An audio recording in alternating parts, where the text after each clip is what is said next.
보도의 진실과 시청자의 진심을 알아봅니다. YTN 뉴스 FM 열린 라디오 YTN, 저는 프로듀서 김양원입니다. 오늘 뉴스 어디서 보셨습니까? 최근 조사 결과 네이버나 다음 같은 포털을 통해서 뉴스를 본다는 비율이 72%나 됩니다. 우리 국민 3명 중에 2명은 포털을 통해 뉴스를 소비하는 건데요. 휴대폰을 통해 간편하게 이용할 수 있기도 하지만 포털 뉴스에는 다른 데선 볼 수 없는 재미가 있다는 분도 있습니다. 바로 댓글이죠. 여론이 오가는 공론의 장이다. 이런 긍정적인 평가도 있지만 비방과 욕설, 억측과 혐오가 난무하는 통제불능의 공간이다. 이런 지적도 있죠. 그래서 연예나 스포츠 뉴스에 달리는 댓글은 1년 전입니다. 아예 차단이 되기도 했습니다. 그로부터 1년 후 포털 뉴스 댓글창 악플이 좀 개선됐을까요? 잠시 후 미디어 비평에서 살펴보겠습니다. 열린 라디오 YTN 오늘 순서 바로 시작하죠.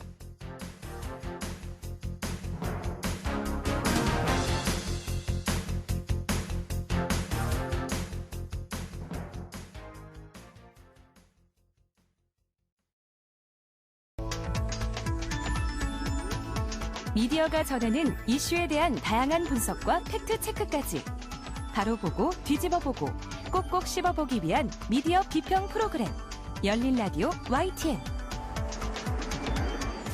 한 주간 뉴스를 꼭꼭 씹어보는 시간 미디어 비평입니다.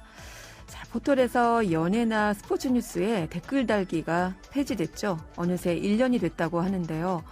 온라인 댓글 문화가 건전한 공론장이라는 긍정적 측면도 있지만 욕설과 비방, 혐오와 차별 등을 양산해서 눈살을 찌푸리게 하는 부정적인 면도 있었죠. 포털 댓글이 사라진 지난 1년 어떤 변화가 있었을까요? 전문가와 이야기 나눠보겠습니다. 송경재 상지대 교양학부 교수 나오셨습니다. 교수님 안녕하세요. 네, 안녕하세요. 네, 자 포털 뉴스 댓글창 스포츠와 연예 뉴스에서는 지난해 8월이니까 진짜 딱 1년이 됐습니다. 사라졌다고 하는데 이른바 악플 문제가 심각했기 때문이었는데요. 네, 포털 뉴스의 댓글은 보통 우리 사회에서 이제 양면성을 가지고 발전을 했습니다.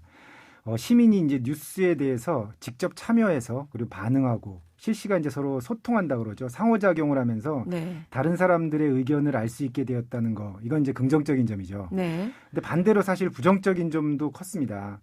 예를 들어서 악성 댓글, 이제 악플이라고 하는데 네. 이 악플로 인해서 연예인이나 스포츠 스타 등이 정신적, 육체적 피해를 본다는 호소가 오랫동안 이어졌었죠. 네, 결정적으로 이제 스포츠와 연예 포털 뉴스에서 댓글창이 사라진 거 이제 작년에 그 여자 프로배구 선수였던 고유민 씨가 극단적인 선택을 한 이유였습니다. 네.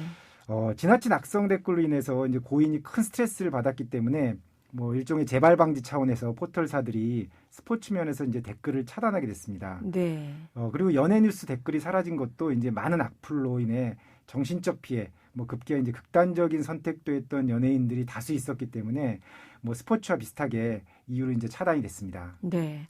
심지어 소중한 한 생명을 죽음으로까지 이끌 정도로 악성 댓글이 사회적 문제가 됐기 때문에 차단이 된 건데 앞서 말씀드린 대로 이제 꼭 1년이 됐습니다. 이렇게 1년 동안 악플이 실제로 줄었던가요? 네, 의외라고 생각하실 수도 있는데요. 사실 그렇지가 않습니다. 이미 과거에 유사한 학습 효과가 있었는데요. 바로 이제 많은 분들이 알고 계시는 인터넷 실명제의 도입과 폐지 과정입니다. 네. 인터넷 실명제는 이제 2007년에 이제 정보통신망법에 이제 그 제한적 복인 확인제라고 해서 생기게 됐습니다. 네. 이 인터넷 실명제가 도입된 계기도 바로 연예인이나 스포츠 스타에 대한 악성 댓글을 막겠다는 것이 주된 목적이었거든요. 네. 그런데 인터넷 실명제를 해보니까 실제 별다른 성과가 없고 오히려 이제 시민들의 표현의 자유를 제한한다는 비판이 많았습니다. 그래요. 그래서 시민단체와 이제 일부 학자들이 문제 제기를 하면서 헌법재판소에 이제 위헌 소송을 했어요. 네. 그게 이제 2012년 8월에 이제 결정이 됐는데 바로 위헌 결정이 내려졌습니다. 당시 판결문을 보면 이제 헌법재판관들의 고민이 들어있는데요. 이제 본인 확인제는 과잉금지 원칙에 위배해서 인터넷 게시판 이용자의 익명 표현의 자유, 그리고 개인정보 자기결정권을 침해한다라고 이제 명시했어요. 네. 그리고 이제 헌법재판소에서 실제 악플 차단 효과도 별로 없다고 봤습니다. 그래서 당시 이제 뉴스 댓글을 폐지할 때도 이런 악성 댓글 등 뭐 포털 뉴스의 부정적 부분이 감소하는 실제 효과에 대해서는 학계와 시민단체 모두 의문을 표시한 바가 있습니다. 그랬군요. 주로 뭐 우리가 이제 부동산 정책 요새는 얘기할 때 많이 언급되는 말인데 풍선 효과라고 하잖아요. 어느 하나를 규제하면 다른 쪽에서 결국은 그만큼 불거진다. 뭐 이런 뜻인데 이런 악플도 좀 그런 것 같네요. 네, 바로 그렇습니다. 인터넷 실명제가 도입되면서 그 댓글창으로 공공연하게 악성 댓글을 달 수 없게 되니까 네티즌들이 이제 다른 방식을 모색하게 됐거든요. 네. 뭐 해외 소셜 미디어 계정을 이용한다든가, 뭐 다이렉트 메시지를 보낸다든가, 그 인터넷 커뮤니티 게시글의 형태로 댓글을 올리는 경우가 이제 늘어났습니다. 심지어는 이제 자신의 계정을 이용해서 아주 공개적으로 연예인이나 스포츠 스타의 소셜 미디어를 공격하기도 했어요. 네. 그래서 최근에 이제 보면은 연예인이나 스포츠 스타의 그 악플 고소 사건이 늘어난 데에는 이런 배경이 있었던 것 같고요. 네. 그 작년에 포털이 이제 스포츠나 연예 뉴스 댓글창을 차단하는 결정을 하고 나서는 학계와 이제 시민단체에서 과거에 인터넷 실명제 때와 좀 비슷하게 오히려 연예인이나 스포츠 스타에게 좀 직접적으로 악플을 다는 방식이 늘어날 거다. 이런 걸 좀 우려했거든요. 네. 근데 1년이 경과하고 보니까 실제 그런 우려가 현실로 나타나고 있습니다. 네. 실명으로 좀 댓글을 달게 하면 나아질 줄 알고 이렇게 했는데 그런데 오히려 뭐 이제는 직접 SNS 계정까지 찾아가서 악플을 쏟아붓는다. 근데 사실 이 가까운 예로요. 폐막을 했지만 이번에 도쿄올림픽에서도 저희가 좀 이런 사례를 목도를 했어요. 예, 네, 맞습니다. 이번 도쿄올림픽 때 우리 국가대표 선수들에 대한 악플이 증가한 곳도 바로 소셜미디어와 이제 온라인 커뮤니티 게시판이었습니다. 네. 그 많은 팬을 보유하고 있고 그리고 국민적 관심사를 모았던 종목의 경우에는 성적이 좋지 않으면 비판을 받기도 하거든요. 네. 뭐 그렇기 때문에 상대적으로 좀 성적이 좀 저조했던 뭐 축구나 뭐 야구 등 구기 종목에서는 좀 악성 댓글이 좀 많이 나타났습니다. 조금 특이하게 지켜볼 것은 그 이번의 경우에는 경기력 여부와는 좀 아무런 상관없이 등장한 경우도 좀 있었어요. 네. 이른바 이제 혐오 그리고 페미니스트 낙인 네. 뭐 이런 악플이 이제 문제가 됐었죠. 그렇습니다. 양궁 국가대표 선수의 경우 뭐 짧은 머리가 본인이 편하다고 한 대답이 뭐 극성 페미니스트, 뭐 극렬 페미니스트로 낙인을 찍혔고 곧바로 이제 혐오와 인신공격에 가까운 발언들이 소셜미디어와 인터넷 게시판에 이제 쏟아졌거든요. 네. 그리고 또 이제 중국 출신의 이제 기화한 탁구 선수가 있었는데요. 이 선수 같은 경우는 이제 중국 네티즌이 뭐 성형수술 관련 악플을 올려서 웨이보에서 이제 검색어 상위에 올라가는 그런 문제도 발견됐습니다. 이처럼 악플은 인터넷 공간에서 이동하면서 계속 머물고 있는 것 같습니다. 자, 그러면 댓글창 폐지가 온라인상에서 별로 효과를 나타내지 못하고 있다는 분석이시잖아요. 그러면은 우리가 굳이 이렇게 뉴스 댓글을 차단하고 할 이유가 없는 거 아니에요? 네, 포털사마다 좀 차이는 있는데요. 그 네이버의 경우는 그 언론사와 계약을 통해서 댓글 기능을 차단하고 있습니다. 이제 그러다 보니 뭐 스포츠나 연예면만이 아니라 뭐 사회나 정치, 문화 관련 뉴스도 일부 댓글 기능이 제한되기도 하는데요. 네. 결국 댓글이라고 하는 시민 참여 공론장이 축소된 거 아니냐 이런 좀 우려가 나오고 있는 겁니다. 네.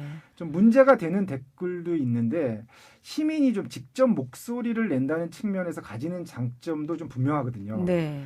무조건 좀 막고 보자. 일단 문제가 되니까 막자라는 식으로 해법을 찾다 보니까 네. 뭐 다른 경로를 통해서는 연예인이나 스포츠 선수에 대해서 악플이 여전한데 뭐 건강한 시민 여론 참여의 공론장의 댓글 기능이 사라져버리는 그런 상황이 돼버렸습니다.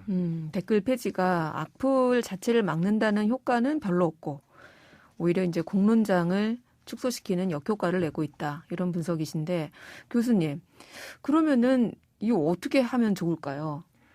네, 뉴스 댓글 창을 폐지하기 전에 먼저 그 장단점을 좀 면밀히 파악을 해야 됐는데 그 과정에서 이제 좀 단점을 좀 약화시키고 장점은 살리는 방향으로 개편을 했어야 하지 않나라는 생각입니다. 하지만 이제 포털사들이 일단 욕설이나 뭐 혐오 발언이 좀 없으면 된다라고 좀 안이하게 생각한 것 같아요. 좀 그러다 보니까 일부 네티즌들의 경우는 뭐 소셜 미디어나 인터넷 커뮤니티 게시판 글에 더 의존하는 현상도 빚어지게 되는데요. 잘못하면 이제 가짜 뉴스에 빠질 우려도 예. 생겨났습니다. 예. 처음부터 이제 뉴스 댓글 개편과 관련해서 좀 언론계나 뭐 학계 의견을 좀 수렴하고 사실 제일 중요한 게 이제 네티즌인데요. 이 네티즌들의 의견을 좀 반영했다면 좀 좋았을 겁니다. 뭐 예를 든다면 뭐 네티즌들에 의한 자발적 신고 기능에 강화한다든가, 네. 뭐 포상 인센티브를 도입한다든가, 뭐 인공지능 요새 많이 발전하고 있는데요. 인공지능을 활용한 이제 단어의 필터링을 강화하고, 뭐 게시글 건수를 조금 더 제한하고 이런 방식으로 좀 악플을 막을 수 있었는데 이런 창의적인 아이디어도 많았거든요. 네. 근데 좀 그 포털사에서도 무조건 좀 댓글창을 막자, 폐지하자, 뭐 이런 결정이 좀 내리고 난 다음에 여러 문제, 다른 문제들이 발생하는 것 같아서 좀 안타깝습니다. 네. 그래요. 이게 이 포털사들은 일단 안 보이면은 되지 않을까? 이런 좀 쉬운 생각으로 해서 그냥 댓글창을 없애자 이렇게 좀 생각한 경향이 있다 이런 지적을 하셨고 사실 저희가 가까운 예로 지난 봄에 한강 대학생 사망 사건이 있었잖아요. 그런데도 뉴스 이 댓글로 사람들이 사실은 뭐 탐정놀이다 이런 지적도 있었는데 네네. 계속 억측 수사 결과가 나와도 믿지 못하고 댓글을 통한 가짜 뉴스의 양산 이런 것도 저희가 사실 지켜봤었거든요. 참 이런 게 문제다 싶은데. 이 요즘에 네이버나 카카오톡 같은 이 포털에서는 뉴스 서비스를 좀 바꿨더라고요. 예, 그 몇 가지 변화가 좀 발견되는데요. 뭐 일단 카카오톡에서는 기존에 이제 해시태그 탭 부분을 이제 카카오 뷰로 이제 개편했습니다. 네. 뭐 크게 달라진 건 이제 이용자가 마치 유튜브 채널을 구독하듯이 콘텐츠를 직접 구독하게 된 건데요. 아. 여기서 이제 그 뉴스도 개인이 마음에 들어하는 에디터의 콘텐츠로 이제 구독할 수 있게 됐습니다. 네. 그러니까 페이지를 직접 뭐 꾸미게 되는 그런 사용자의 가치가 중요해졌다는 것이 이제 특징적인데요. 네. 이 포털의 그 뉴스 배치와 관련한 편향 논란을 딛고서 좀 편집권을 이용자들한테 좀 넘기자 이런 큐레이션 서비스라고 하는 부분이 좀 유의미한 것 같습니다. 네. 그런데 이제 그 에디터 과정에서 그 취향에 맞는 콘텐츠만 구독하고 소비하게 된다는 점은 그 다양성의 관점에서 그 약점으로 작용할 수도 있을 것 같아서 좀 더 지켜봐야겠습니다. 뉴스 편집을 이제 개인의 입맛에 맞게만 이렇게 하다 보면 사실 저는 우리가 이게 유튜브에서 나타났던 것처럼 이 포털 뉴스 소비도 좀 뭐 확증 편향이라고 해야 될까요? 자기가 보고 싶은 뉴스만 보게 되는 이런 확증 편향이 심해지는 건 아닐까 좀 걱정도 되는데 교수님 생각은 어떠세요?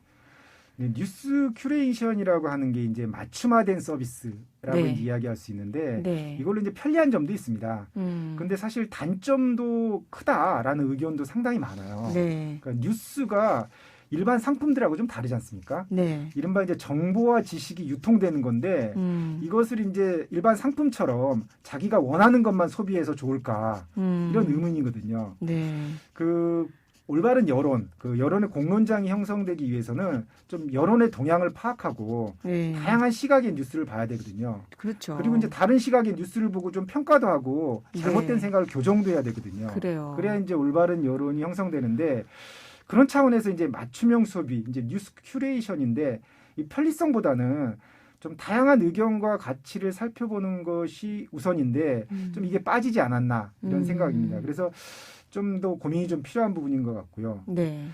그리고 이제 비슷하게 이제 네이버 같은 경우도 그 지난달 29일부터 사실 그 모바일 언론 구독 서비스라고 해서 언론사 편집판에 이제 심층 기획 영역을 이제 만들었습니다. 네. 그래서 이제 네이버가 인공지능 뉴스 그 편집을 이제 검증을 하는 과정에서 약간의 변화를 내는 건데요. 네. 이에 대해서 이제 네티즌들의 반응이 좀 좋은 것 같습니다. 기존에 이제 인공지능이 좀 뉴스를 추천하는 방식이 좀 개인별로 기사에 머무는 체류 시간, 뭐 클릭수, 네. 뭐 반응도, 추천, 뭐 게시글 이런 것들을 이제 분석해서 그 기사가 결정되는 시스템인데요.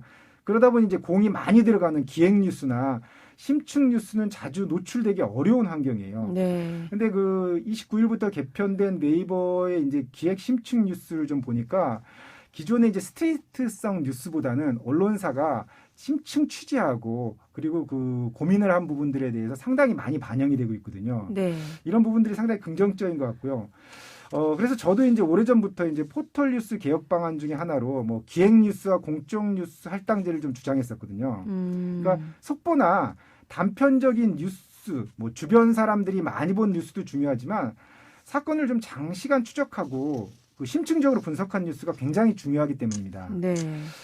그런데 이제 현행 인공지능 알고리즘에서는 이를 반영하기 이제 어려운 그 한계가 있었는데 그 네이버가 이번에 그 언론사 구독 화면에서 언론사가 추천하는 형태로 심층 기획 카테고리가 이제 만들어진 거라서 좀 포털 뉴스가 장기적인 관점에서 좀 더 좋은 뉴스를 그 전달하기 위한 의미 있는 시도라고 좀 보여집니다. 네. 그래서 이런 좋은 아이디어들이 사실은 포털 뉴스가 그 좀 수렴을 해가지고 건강한 인터넷 미디어 생태계를 만들어야지 이제 포식자라는 네. 비판을 좀 벗어날 수 있을 겁니다.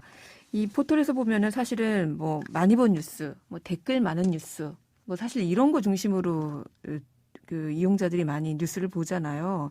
근데 저도 이런 거 보면서 좀 너무 많이 본 뉴스, 남들이 많이 클릭한 뉴스에만 눈길이 가다 보면 뭐 여론 다양성이라고 해야 되나요? 뭐 이런 거를 좀 훼손할 수 있지 않을까 이런 걱정도 있었고 또 하나가 또 이렇게 되다 보면 뭐 말씀하신 것처럼 속보성 뉴스라든가 뭐 사건 사고 위주로만 뉴스가 또 보게 되면 좀 깊이 있는 뉴스가 사실 없잖아요. 그렇게 되면은 어떤 논증 서로 간의 어떤 주장에 대한 공박 이런 것들이 좀 사라져 버려서 좀 아쉽다라는 생각을 했었는데 네이버에서 이렇게 개편한 그 기획 뉴스 공적 뉴스 이런 거는 좀 좋은 것 같네요. 네.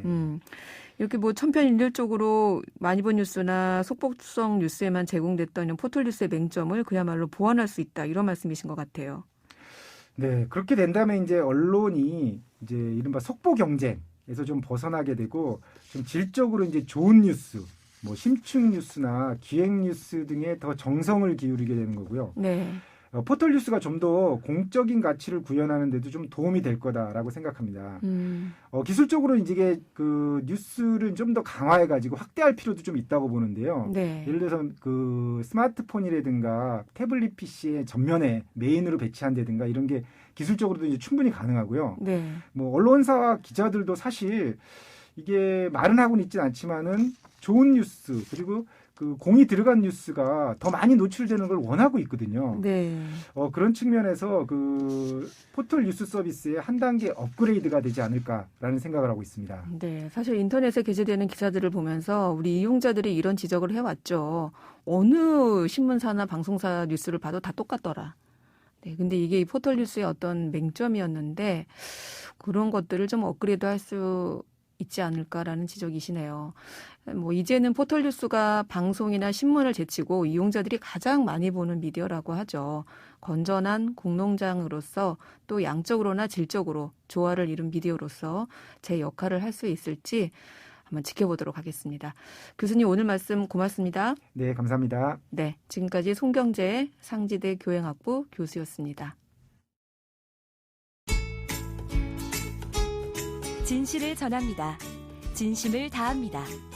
시청자 여러분의 목소리에 귀 기울이는 YTN 뉴스 FM 열린 라디오 YTN 토요일 저녁 8시 20분에 방송됩니다.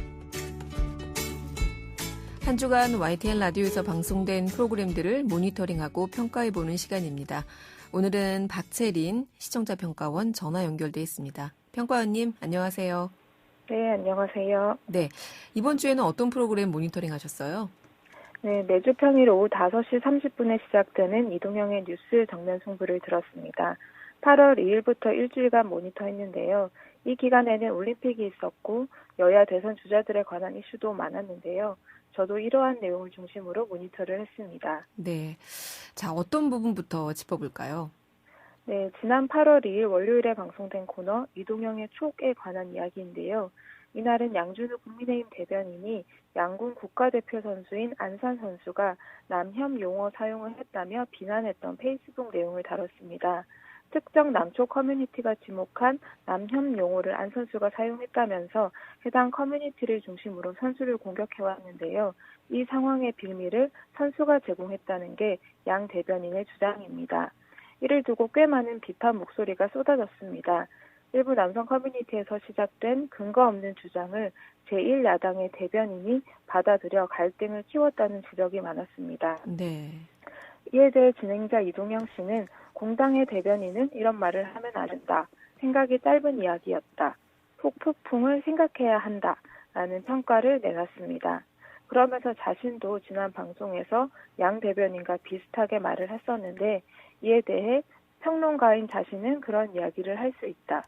그런데 공당의 대변인은 하면 안 된다라고 했는데요.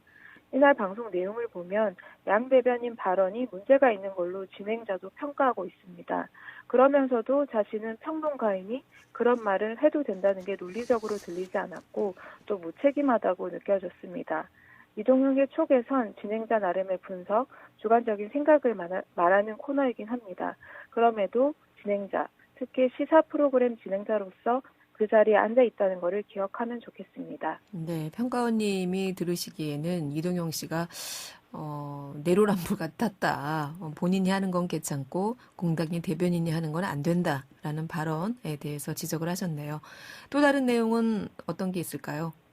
네, 같은 날인 8월 2일에 방송된 사건 해결사 코너를 들으면서 제안하고 싶은 게 하나 생겨서 말씀드리고 싶습니다. 네. 이날은 여러 학교 폭력 사태를 다루면서 경찰의 부실 수사 등을 지적했는데요. 이 과정에서 진행자가 피해 학생이 가해 학생들로부터 성적 수치심을 유발하는 발언을 들었다고 하는데 라면서 질문을 하는 부분이 있습니다. 이때 사용된 성적 수치심을 성적 불쾌감으로 바꿨으면 좋겠다는 게 제 생각인데요. 수치심에는 떳떳하지 못하다라는 의미가 담겨 있습니다. 그래서 성적 수치심이라는 표현이 피해자다움을 강요하는 성차별적인 표현이라는 지적을 받아왔습니다. 그래서 최근 대검찰청이 여러 예규와 훈령에서 성적 수치심을 성적 불쾌감으로 변경했습니다. 국회에서도 관련해 개정 움직임이 있고요. 또 여러 언론에서 성적 불쾌감을 쓰고 있습니다. 뉴스 정면 승부에서도 좀 더 성평등한 단어인 성적 불쾌감이라는 용어를 사용하면 좋겠다는 제안을 하고 싶습니다. 네, 진행자도 제작진도 미처 고려하지 못했던 내용이었을 것 같은데, 네, 성평등적인 단어 사용 필요하다는 의견 감사합니다. 또 다른 내용도 짚어볼 거 있을까요?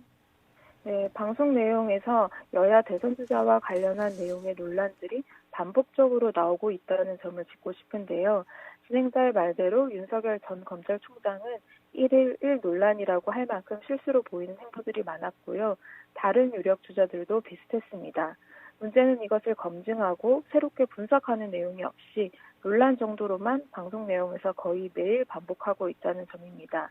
예를 들어 국민의힘 대선 후보 검증단의 단장으로 김진태 전 의원이 유력하게 검토되는데 이에 따른 유불리를 분석한 내용이 같은 날에도 여러 번 언급이 됐고 또 4일 이상 계속 다뤄졌습니다. 윤석열 전 검찰총장이 국민의힘 대선 주자 모두가 모이는 봉사활동에 불참한 소식, 최재형 전 감사원장 가족의 애국가 재창 논란도 3일 내내 듣게 됐습니다. 이들이 많은 국민의 관심을 받는 대선 주자라는 점에서 관심을 갖고 지켜볼 필요는 있습니다.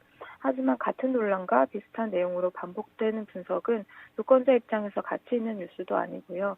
일주일 내내 다뤄야 할 만큼 심각한 논란인지에 대해서는 판단이 다를 수 있습니다. 다만 새로운 정보가 없는 상황에서 논란을 상기시키기만 하는 것은 특정 후보에 대한 편견을 강화할 수도 있지 않을까 하는 우려도 들었습니다. 네, 대선 주자의 실수를 보도할 수는 있죠.